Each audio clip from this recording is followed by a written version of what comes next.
My name is Janelle Gordon. I'm the Executive Director and founder of Beyond Freedom Nonprofit. Beyond Freedom is a nonprofit that exists to rescue, but more importantly, reintegrate and rehabilitate victims of sex trafficking once they've been fully freed. We do that by taking a holistic approach.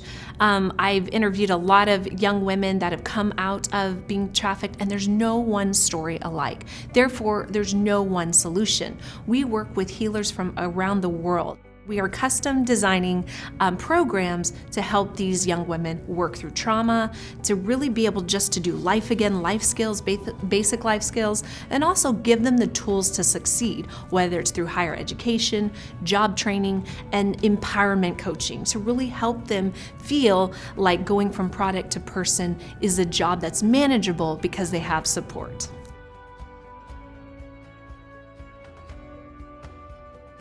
Well, I would say actually that's not the case. I would say that that is partially true. I mean, every industry has drugs in it, let's just be honest, right?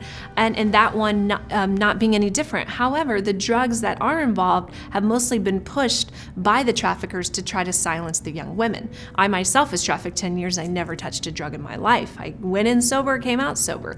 So to say that it is all drugs is I would have to say no. I would say there's some women that are, and we go through the necessary means to outsource them into facilities that help with that. But all the young women that I've worked with to date, drugs was not an issue.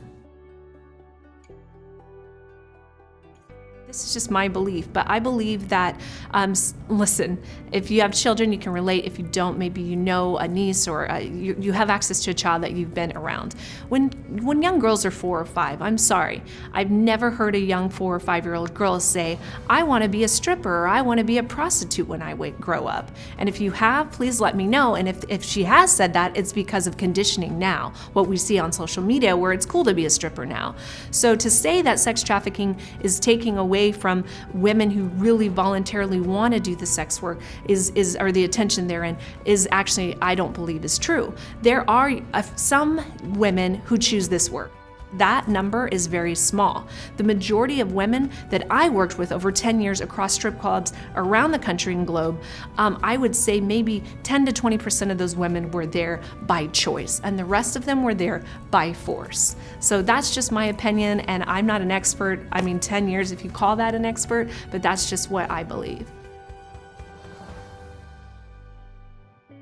The next step for many of these women is, number one, just giving them confidence. And I know that sounds so simple. First of all, giving them the confidence to believe that they can do anything, that they can do something other than use their body. And a lot of these women have lost their families. Either A, they were ostracized from them, or B, they grew up in the foster system and didn't have families in the first place.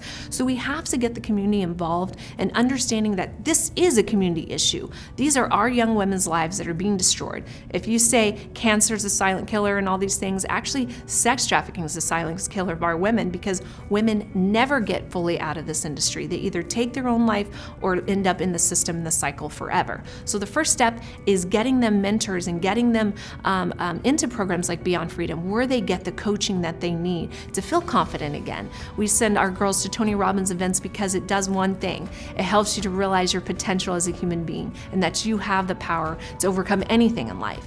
And then from there, we help them get the holistic mental and emotional health that they need. And then the third step is really getting them empowered through education and job training.